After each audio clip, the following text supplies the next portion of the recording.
జై శ్రీరామ్ అండి అందరికీ. చాలామంది పీపీఏ ఆంటీ గురించి మాట్లాడమని చెప్తూ ఉన్నారు కదా. అయితే వాళ్ళ గురించి నేను ఒక్కటే మాట్లాడాలనుకుంటున్నాను. ఇంతకుముందు మాట్లాడినప్పుడు కూడా నేను వాళ్ళు చేసే చెడు గురించి చాలా చెప్పానన్నమాట. అయితే ఇప్పుడు నాకు అనిపించింది కూడా ఒకటి అనిపిస్తుంది. ఏంటంటే పబ్లిసిటీ కోసం సొంత కన్న బిడ్డలనే ఇక ఏమంటారు వాళ్ళ ఆరోగ్యాలు పాడు చేసి వాళ్ళకి ఫ్యూచర్ అనేది లేకుండా చేసే వాళ్ళని ఈవిడ్నే చూస్తున్నాను. ఎందుకు ఇలా మాట్లాడుతున్నాను అంటే ఇప్పుడు మన మన మన పిల్లలకి మనం ఏం చేస్తాము, జనరల్గా పచ్చడి పెట్టామనుకోండి, పచ్చడి ఏమని చెప్తాము, నాన్న ఒకవేళ నువ్వు హాస్టల్లో ఉంటే రోజుకు ఒక పూట తిను, లేకపోతే పలచగా కలుపుకో, నెయ్యి వేసుకో, పప్పు వేసుకో, సో ఇలా హెల్దీ ఫుడ్ మాత్రమే తీసుకోవాలి కానీ ఎక్కువ తినొద్దు అని చెప్తాము. ఎందుకంటే ఎసిడిటీ అనేది ఫామ్ అవుతుంది, పేగులు అనేవి పచ్చి పేగులు పుండు పడినట్టు అయిపోతుంది అనమాట. ఉన్న కొద్దీ అల్సర్స్ ఇలాంటి డిఫరెంట్ ప్రాబ్లమ్స్ అనేవి లేడీస్కి వస్తూ ఉంటాయి. ఇప్పుడు అసలు ఉన్న పరిస్థితుల్లోనే కొంచెం థైరాయిడ్ ప్రాబ్లం చాలామందికి వస్తూనే ఉంది. అలానే బీపీ, షుగరు ఒక ఏజ్ వచ్చిన తర్వాత వస్తూనే ఉంది. సరే, ఒక ఏజ్ వచ్చిన తర్వాత ఫేస్ చేసేది వేరు, కానీ యంగేజ్లో ఉన్నప్పుడే కావాలని తెచ్చుకునే కొన్ని ప్రాబ్లమ్స్ అనేవి వేరనమాట. ఒక తల్లిగా ఉన్నప్పుడు మళ్ళీ అందరికీ ఏమని చెప్తారు, నాకు తెలుసు కదండి, నేను ఒక తల్లిని కదా, మీ ఇళ్ళల్లో ఏవేవి అవసరాలు ఉంటాయో అవన్నీ నేను చేస్తానండి, మీరు కొనుక్కుంటే చాలండి, అవన్నీ నేను ప్రిపేర్ చేస్తాను అని చెప్తున్నారు. బాగానే ఉంది. కానీ మరి ఒక తల్లి స్థానంలో ఉన్నోళ్ళు ప్రతిరోజు పిల్లలు మసాలాలు తినొద్దు, అలానే పచ్చడి తినొద్దు అనే విషయం ఎందుకు తెలియదు? అరే, చిన్నపిల్లలకే మనం తొందరగా పెట్టం, ఎందుకంటే వేడి చేసి వాళ్ళకి కురుపులు వచ్చేస్తాయి, కడుపులో మంట వచ్చేస్తుంది, గ్యాస్ట్రిక్ ట్రబుల్ వచ్చేస్తుంది, గ్యాస్ ట్రబుల్ అనేది వచ్చేస్తుంది, చాలా ప్రాబ్లమ్స్ అనేవి వస్తూ ఉంటే ఒకేసారి ఏం చేస్తుంది, ఇంత బేషన్లో మిగిలిపోయింది మొత్తం కుప్ప కలిపి ఆ ముద్దలు తినేయమని చెప్తూ ఉంటుంది. సో అది ఏదైనా కానివ్వండి, నాన్ వెజ్ పికిల్స్ అయినా వెజ్ పికిల్స్ అయినా ఏదైనా కానివ్వండి, కానీ తినేటప్పుడు చూపించి వీడియో తీసేంత ఇంట్రెస్ట్ ఆ పిల్లల ఆరోగ్యం విషయంలో ఎందుకు ఉండదు? సరే, నువ్వు పచ్చడి పెడుతున్నావు, బాగానే ఉంది. మరి పచ్చడి అయిపోయిన తర్వాత పక్కనే ఒక 4 గ్లాసుల మజ్జిగ పెట్టి ఆ పచ్చడితో పాటు మధ్యలో ఆ వాటర్ ప్లేస్లో ఈ మజ్జిగ తాగుతూ ఉంటే సరే, గ్యాస్ అంత ఫామ్ అవ్వకుండా కొంచెం కంట్రోల్ అన్నా చేస్తుంది. అది ఏది లేదు. ఎంతసేపటికి బిజినెస్ గురించి ఆలోచించుకొని, ఇదిగోండి జీడిపప్పు పేస్ట్ కొనుక్కోండి, కూరల్లో వేస్తే చాలా బాగుంటుంది. ఎవరమ్మా అన్ని కూరల్లో జీడిపప్పు పేస్ట్ వేసుకునేది? కొంచెమన్నా ఆలోచన ఉండాలి కదా. ఇప్పుడు జీడిపప్పు పేస్ట్ ఎలా వేస్తారో తెలుసా? పనికిరాని జీడిపప్పు, అంటే పనికిరానివంటే వేస్ట్ కాదండి, తక్కువ రేట్లో కొన్ని పీసెస్, ఇట్లా నలిగిన పీసెస్ వస్తాయి, మీకు ఐడియా ఉంటుంది మార్కెట్లలో. మీరు చూడండి, బాగా క్వాలిఫై చేసిన జీడిపప్పు, అంటే అస్సలు చెక్కు చెదరకుండా చక్కగా ఉన్న జీడిపప్పు ఒక రకం అయితే, విడిపోయి 2 పీసెస్ అయిన జీడిపప్పు ఒక రకం, అలానే తునకలు అయిపోయిన జీడిపప్పు ఒక రకం, ఇంకా పీస్ అనమాట పలుకుల కింద అయిపోయిన జీడిపప్పు ఇంకో రకం. సో ఇలా 4-5 రకాలుగా డివైడ్ చేసేసి క్వాలిటీ వైజ్గా సేల్ చేస్తారు. రేట్ కూడా క్వాలిటీ వైజ్గానే ఉంటుంది. ఇప్పుడు నేను చెప్పాను కదా, చిన్న ముక్కలై తునకలైన జీడిపప్పు అవి చాలా తక్కువ రేట్లో మనకి మార్కెట్లో అవైలబుల్ ఉంటాయి.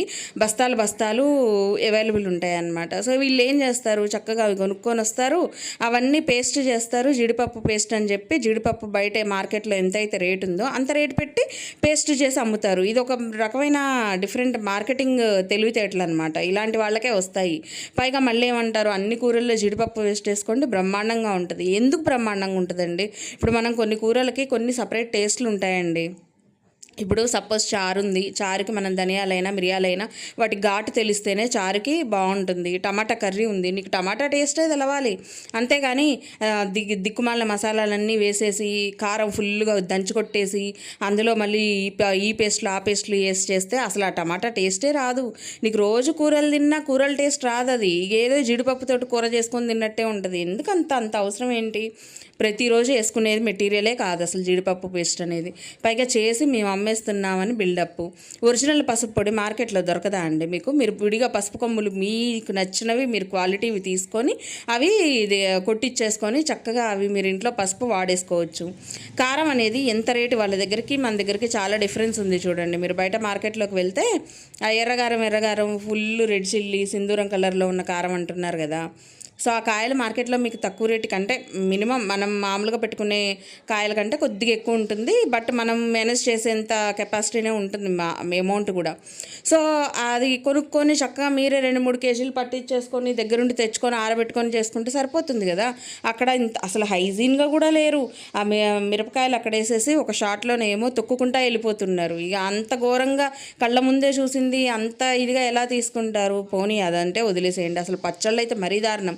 ఒక్కొక్కటి 1000-1500 ఆ పచ్చళ్ళు. అసలు బయట అంత లేనే లేదు నిజంగా. అసలు వెజ్ పచ్చళ్ళు, ఆవకాయ పచ్చడి, మిరపళ్ళ పచ్చడి, ఈ పచ్చళ్ళు ఏవి కూడా అంత రేట్లు ఇవ్వండి. బయట చాలా తక్కువ ఉంది. మీరు చూడండి, మీరు క్యాలిక్యులేషన్ చేసుకొని చూడండి. ఫ్రెష్గా ఎప్పటికప్పుడు మన మార్కెట్లో మన నియర్ బై స్టోర్స్లోనే అవైలబుల్ ఉంటున్నాయి. లేదా మీరు పెట్టేసుకోవచ్చు, ఎంతసేపు పెట్టేసుకుంటారు. కానీ ఇలాంటి వాళ్ళకు కొని మీరు ఏం చేస్తున్నారంటే ఈజీగా వాళ్ళకి ఇచ్చేసేస్తున్నారనమాట. అంటే వాళ్ళని ప్రమోషన్ పేరుతోటి లేపేస్తున్నారు. వాళ్ళు ఏంటి రెచ్చిపోయి లెగిసిపోయి పిచ్చి పిచ్చిగా చేసేస్తున్నారు, పిచ్చి వీడియోస్ అన్నీ. ఆ పిల్ల ఇంత లావు ముద్ద అచ్చంగా పచ్చడితోటి తింటుంటే ఆహా ఓహో సూపర్ అసలు అదిరిపోయింది అని మాట్లాడుతూ ఉంటారు. కడుపులోకి వెళ్ళాక అప్పుడు చూపిస్తుంది దాన్ని అదిరైంది బెదిరైంది అని. కానీ అది మనకు వీడియోలో చూపించారు కదా. వాళ్ళు ప్రైవేట్గా ఉంచుకుంటారు ఆ వీడియోస్. అలాంటి మాటలు ఏవైనా ప్రైవేట్గా ఉంచుకుంటారు. కానీ వీడియోలో కనిపించేటప్పుడు మాత్రం ఎర్రగా, అందులోనూ వీళ్ళకి తెలివితేటలు బాగా ఎక్కువలేండి. ఆ కలర్ కూడా ఎక్కువ థిక్గా కనిపించేటట్టు మార్చేస్తారు, కలర్స్ కూడా మార్చేస్తారు. మీకు ఒరిజినల్కి ఇంటికి వచ్చిన తర్వాత మీకు పూర్తిగా డిఫరెన్స్ ఉంటుంది అక్కడ చూపించిన దానికి మన ఇంటికి వచ్చిన దానికి. కాకపోతే మనం ఏమనుకుంటాం, అబ్బాయి పెట్టిన 1000 రూపాయలకి మళ్ళీ వెనక్కి ఏం పంపిస్తాం, వాళ్ళతో డిస్కషన్ ఏం చేస్తామని మీరు అనుకుంటారు. అలా వాళ్ళకి ఒక రోజుకు ఒక 100 మంది బుక్ చేసుకున్న ఆ 100 మంది కాకుండా రేపు ఇంకొక 100 మంది, కొత్త 100 మంది. వాళ్ళకి నష్టం ఏంటండి? వాళ్ళకి అమ్ముడు పోతుంటుంది, డబ్బులు వస్తూ ఉంటే చక్కగా అకౌంట్లో పడిపోతూ ఉంటే ఇలాంటి పిచ్చి పిచ్చి చేస్తూ ఉంటారు. అసలు మొన్నటి దాకా అయితే నిమ్మకాయలు తీసుకొచ్చి ఆ నిమ్మకాయలు నీళ్ళల్లో కడిగి అజ్జేసి ఇజ్జేసి అసలు కొంచెం చెప్పాలంటే హైజీనే కాదు నిజంగా నన్ను అడిగితే. అక్కడే కూర్చుంటారు, అక్కడే కలుపుతారు, అక్కడే తింటారు. నీకు పచ్చళ్ళలో ఒక్క అన్నం మెతుకు పడ్డా కానీ పచ్చడి పాడవుతుందండి.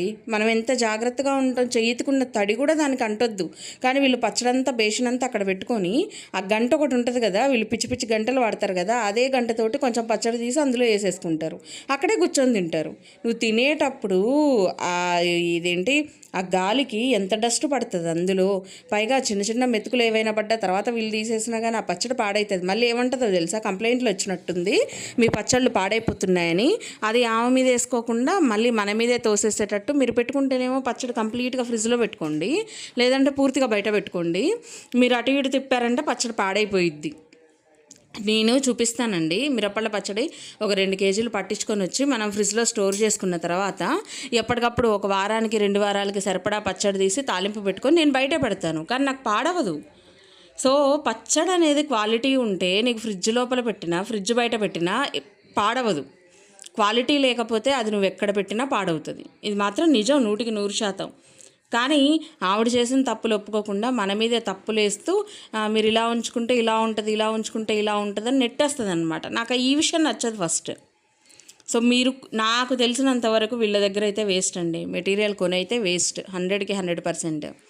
సో ఈ ఇన్ఫర్మేషన్ ఇవ్వడానికైతే ఇప్పుడు ఈ వీడియో చేశాను అనమాట. ఎందుకు ఇలా చెప్తున్నాను అంటే చేసే చోట కొంచెం హైజీన్ అన్నా ఉండాలి. హైజీన్ ఉండి రేట్ ఉంటే పోనీ అని అనుకోవచ్చు. కానీ హైజీన్ లేకుండా మనం అంత రేటు పెట్టాలంటే పెట్టి వేస్ట్ కదా. అరే ప్రతి దాంట్లో మసాలా పేస్ట్ అంటది, ప్రతి దాంట్లో జీలకర్ర ఆవాల పొడి అని అంటది. అసలు ఏందో నాకు అర్థం కాదు. అసలు అన్నిట్లలో అన్నీ అది చేశాను ఇది చేశాను అని అంటది. పెట్టిన ఒక్కసారికి 10 సార్లు చూపిస్తుంది పచ్చడి. అమ్ముడు పోక చూపిస్తుందో మరి నిజంగా అమ్ముడు పోయి మళ్ళీ కొత్త బ్యాచ్ పెడతారో తెలియదు. కానీ నాకైతే అంత హైజీన్గా పెట్టే పికిల్స్కి అంత రేటు కూడా ఉండదు అని అనిపిస్తుంది అనమాట. కొంచెం నీట్గా పెట్టే వాళ్ళు కూడా తక్కువ రేటుకే అమ్ముతారు. సరే మీరు అన్నట్టు చికెన్ మటన్ అనుకోండి, సరే బయట అవి రేట్ ఎక్కువ ఉన్నాయి కాబట్టి అవి రేటు తీసుకుంటున్నారంటే ఓకే, అది పర్లేదు, అది ఓకే. కానీ ఆవకాయ పచ్చడికి అంత రేట్ అయింది, తురుము పచ్చడికి అంత రేట్ అయింది, నిమ్మకాయ పచ్చడికి ఆ రేట్ అయింది, టమాటా పచ్చడికి ఆ రేట్ అయిందండి. అంత రేట్ ఎందుకు ఉంటుందండి? అసలు ఉండదు కదా, అంత రేట్ అనేది ఉండదు కదా. సో అమ్మో వీళ్ళు ఏందో మరి అదే టబ్బులో అవన్నీ వెజిటబుల్స్ కడిగేస్తారు, తిరిగి మళ్ళీ అదే టబ్బులో పచ్చళ్ళు పడతారండి.